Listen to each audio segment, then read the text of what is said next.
let's bula. Bula! Hello, everybody. I'm Paul of Vibes. I'm with my good friend, Alicia. Welcome back.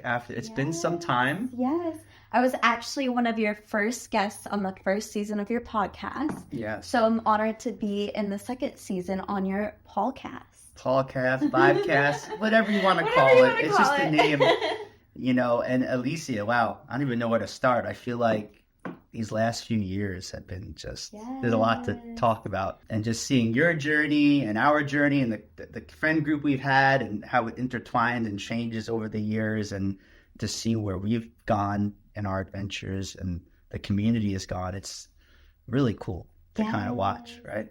It's been so amazing to just witness everyone's growth, and especially during COVID, it was such a dark period for a lot of people. Yes. But it was amazing to see how we all banded together and everyone had their different entrepreneurial dreams. Yeah. And to have everyone kind of like come out of the other end of that. And there's people who are living exactly what they wanted to do because they stayed focused during that time, So we're in this interesting period of like living in our new reality that we set for ourselves. Yeah, and you made a good point. Like COVID for me, and I think even you too, was like building a foundation of the skills and the services that we wanted to offer. You know? And I think that, we could look at that as like COVID was a big challenge for the collective, but we all go through our own challenges. It's like, how do we use those experiences as learning experiences? And you're a great example of that. I know a lot of people watching this, followers of yours, know your story, and we could talk a little bit about it in this podcast, but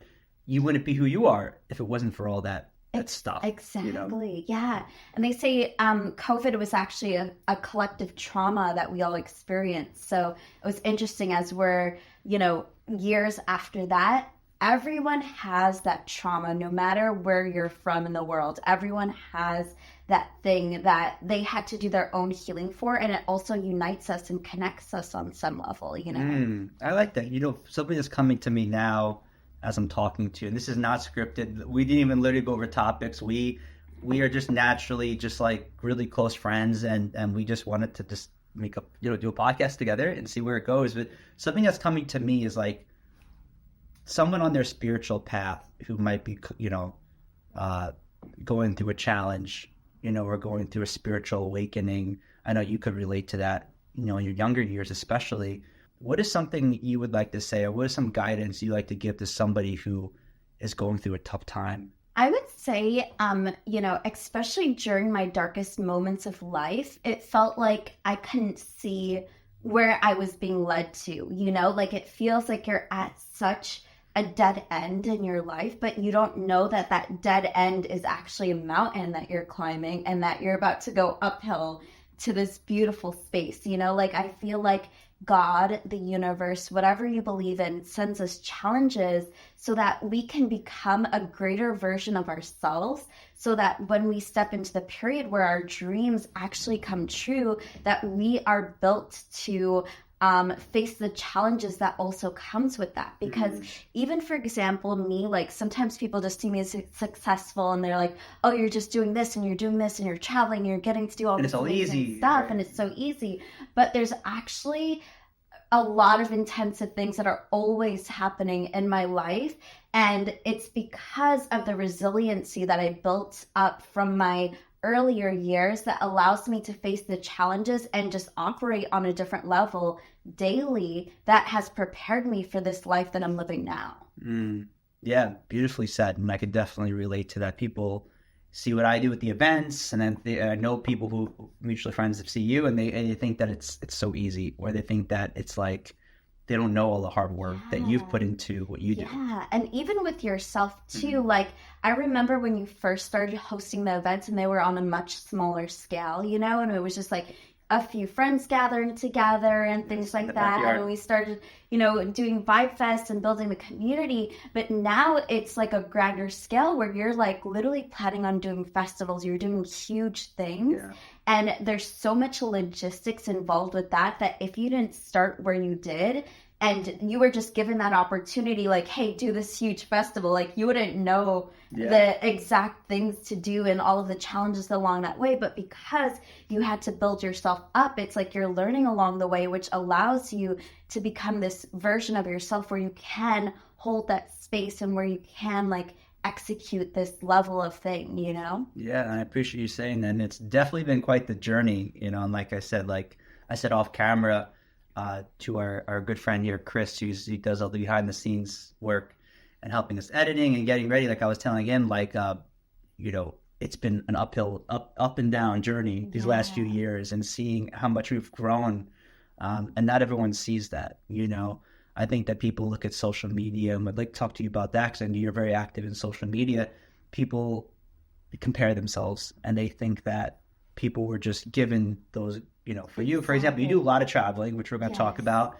You've manifested a lot of big things, but you've worked so hard to build those things. And what's funny is I've noticed that when people look at that and they kind of say, oh, they had it easy. Oh, she's so lucky. Yes. Yeah. They're actually blocking themselves instead of having the mindset of, wow, Alicia worked really hard, or Paul worked really hard to get to where he is, and so can I.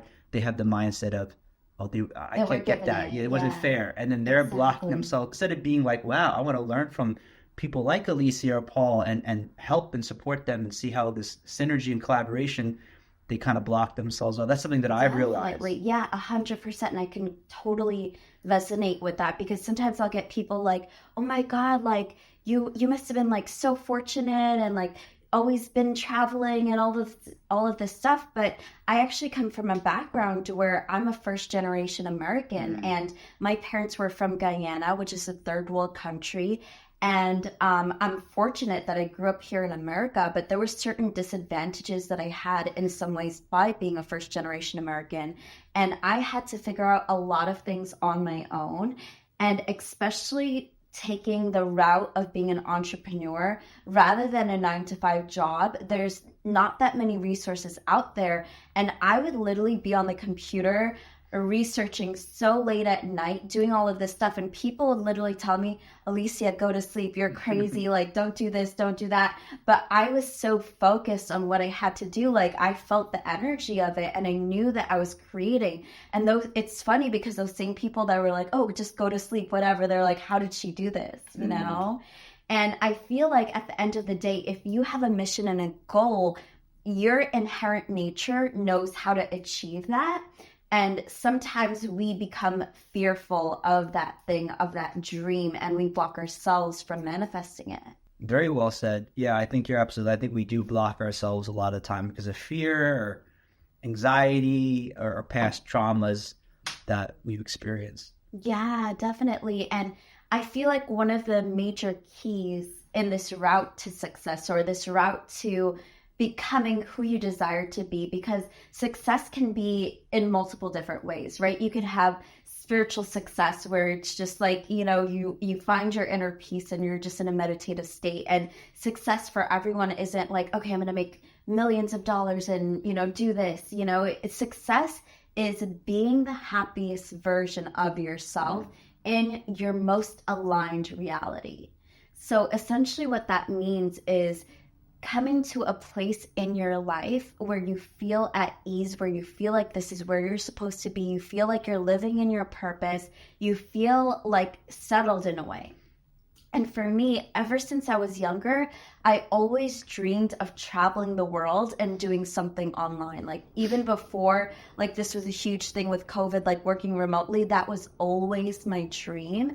And I didn't know how I was going to get there, but it was the process of having to learn all of these skills, having to put myself out there, having to network, that really gave me the support to allowing these dreams to come to fruition. Yeah, beautiful. And I think it's a great segue to share a little bit about the work that you do, and especially, like you said, you're able to do it when you travel.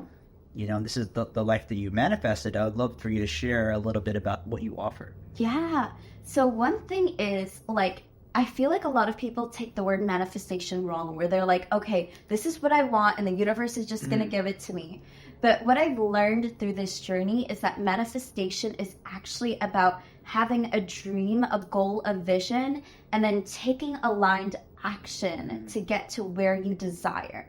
And I think that this is the key that a lot of people are missing, because it's like they're just putting out to the universe, I want this, why isn't it coming to me? But you have to match the frequency of your desires.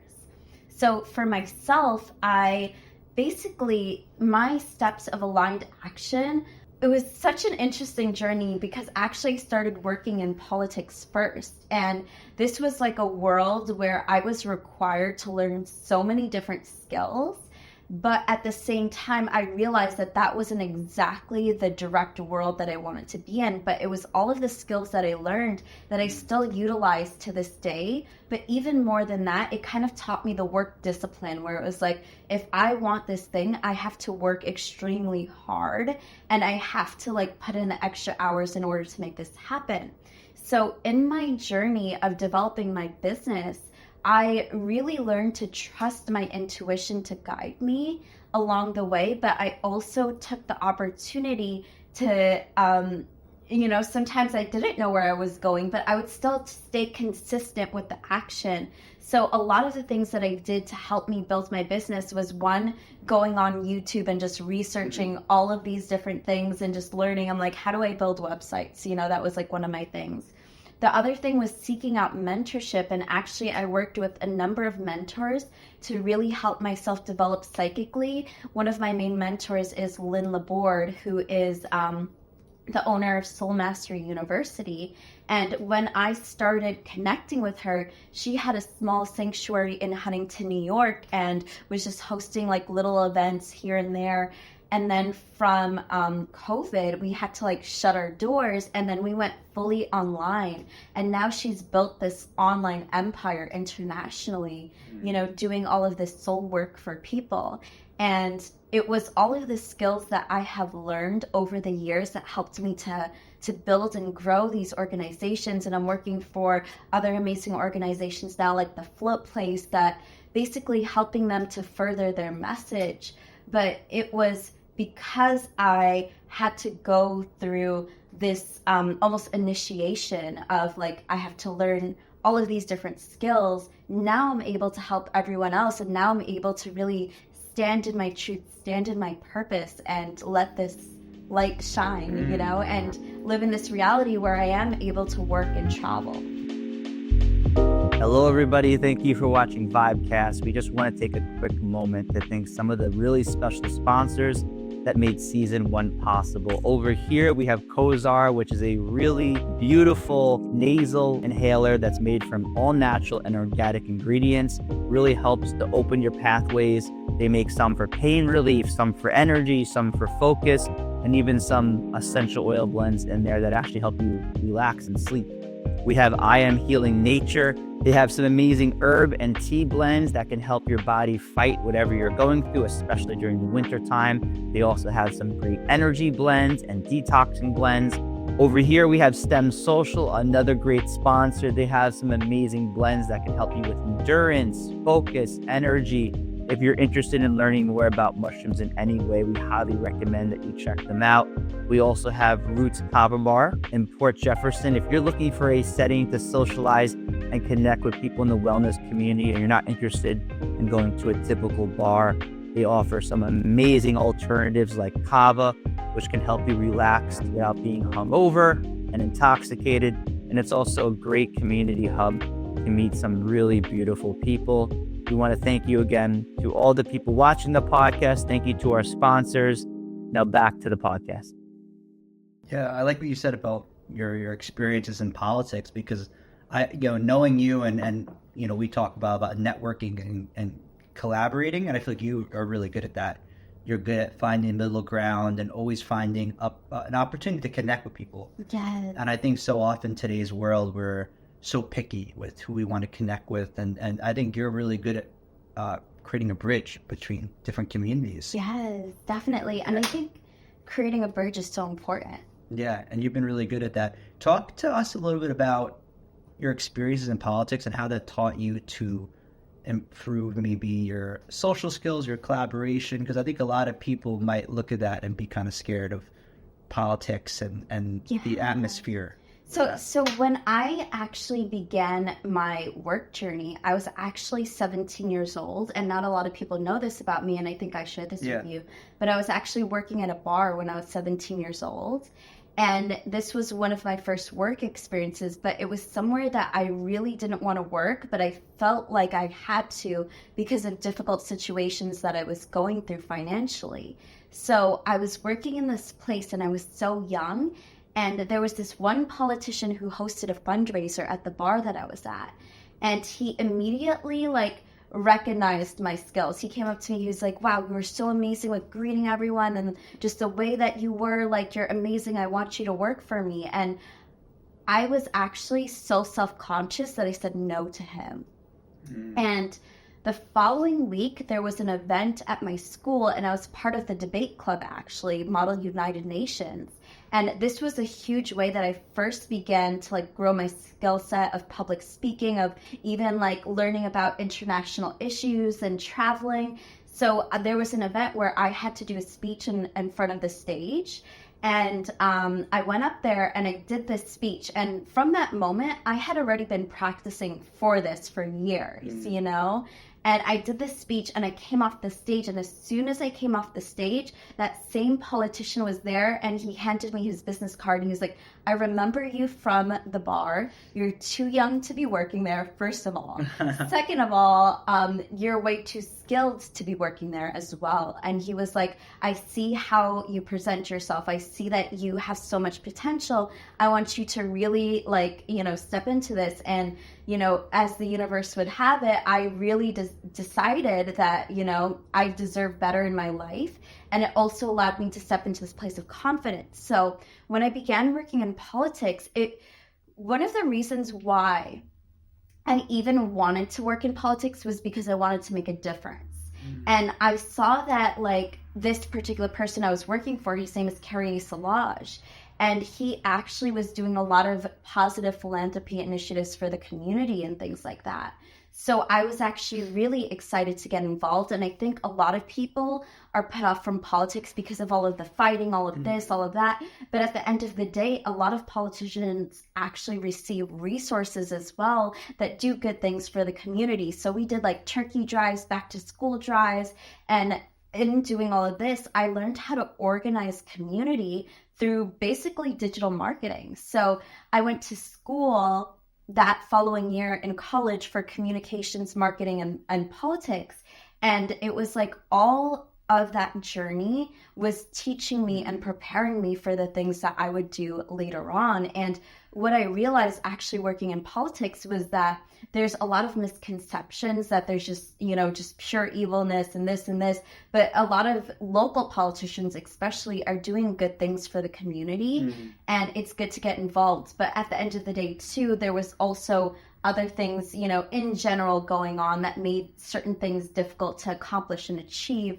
And what I recognized was that I really wanted to work for myself instead to make an impact in my own way. Yeah, I love what you said about how there's a lot of fear and there's a lot of anxiety, and that people are afraid of getting involved in politics. But like what you said, there's always good and there's middle ground and there's bad, right? You gave it a shot and you realize wow, there's a lot of politicians that are making a difference. Yes. And I think a lot of that fear stops people from getting involved, whether it's with their own spiritual practice, whether it's politics, whether it's taking a risk. And here you are working with politicians and doing good in the community. Yes. And a lot of people don't realize that a lot of politicians, they do want to do well in the local, especially local communities. They want to make a difference, but there's a lot of fear. Exactly. I definitely think so. And I think that the ground of politics is changing in some ways, and I wouldn't say in a good way. A lot of it is also media perception, where there's a lot of divisiveness that's out there that causes a lot of conflict. And then you see everyone on Facebook and they're fighting over the smallest things, But at the end of the day, we all want to live in a beautiful society that helps everyone, that supports a good life. And by that collective goal, we're united. But there's all of these things in the media and the news that makes it seem that we're more separate than we are. Yeah. And what I love about what you do and the different services and things that we're going to share in a little bit is, and same with my life, it's like all about helping people connect and collaborate and bring out the best, like you said, the best aspects of themselves. And I would love for you to share a little bit about the different beautiful offerings that you give to the community, whether it's site building or you help people on a spiritual level, but you do a lot of things to help people bring out their best version of themselves. So one of the things that I do is that I build websites for other spiritual entrepreneurs as well. And I help to grow them online into a space where there's basically so many spiritual people out there that are such good, genuine souls, and they're just fully in the spiritual world. But because of that, they also aren't super connected to technology. So I kind of take my work as a bridge of that to help them really bring their offerings online in an aligned way where it's not necessarily taking away from their energy, but it's amplifying them and helping them to create systems for themselves where they're able to offer their things to more people and expand their outreach. And so in the same way with that, I also do like business coaching and mentorship, and I also do retreats as well, including to Costa Rica, where I own a home. Yes. And just to share, people might look at that, you have a house in Costa Rica, how'd that happen? Well, years of hard work, of manifesting, of working with mentors, of being involved in the political community. It hasn't been an easy journey for you. Exactly. Yeah, and I would say it hasn't been an easy journey, and it was also, a lot of it was divine timing. Like I got my house at the beginning of COVID where the world was like very in a state of fear, but I was like in a state of very aligned focus, and I was like, this is my dream. And the housing market had dipped a little bit during that time, and I was able to take advantage of this opportunity. And a lot of life is opportunity, and there's always opportunity around us. And there's this one thing that if you're consistently working on yourself and you're like waiting for this big thing to happen, if you're waiting for this opportunity, that consistent action is going to prepare you for those opportunities that are already in your path. Yeah. And I love what you said about taking opportunity. I think you've been really good at that, and I've definitely worked on that as well. When opportunities come with us being on this podcast or working with different people, it's like taking that risk and putting yourself out there.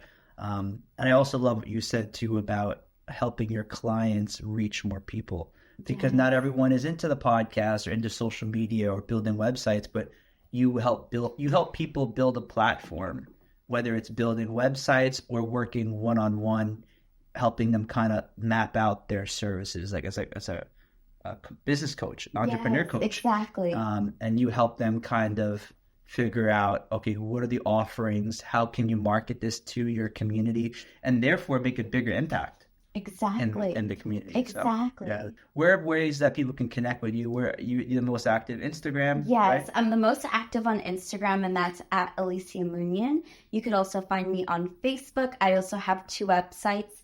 One is intuitivealicia.com, and that's for my healing services. So one of the other things that I do also is hypnotherapy to help identify like where people are facing these mental blockages and helping them to basically open the barriers of their mind to what's possible for them. And then my other website is intuitivemarketingmind.com, and that's essentially where I build websites and help people grow their business. Yes. And there's even more services that probably wouldn't even talk about today. There's a lot. She does a lot of great work. So definitely reach out to her. Is there anything that you want to leave people? Is there anything that's been on your mind recently? Any advice or quote or something that you want to maybe leave the viewers with? I like to end with that. I feel like right now in the collective, there's like a very deep state of fear with everything that's going on, like even with the election, with the wars, there's just like a lot of conflict going on. And what I would say is that all of us have an opportunity to create change in the world. The first key, though, is working on yourself to get to a space where you're able to make that impact. And each of our lives has the opportunity to make ripples, to make waves. And the more you focus on developing yourself, the greater the impact you can create. I love that. What a beautiful way to end. Thank you, Alicia, for being with us since the early stages of the podcast. Yay. Welcome back to VibeCast, and really grateful that you joined us today. really appreciate all the work you do for on yourself and the community, and we look forward to having you back on. So it's Bula to community. Yay! Thank you guys.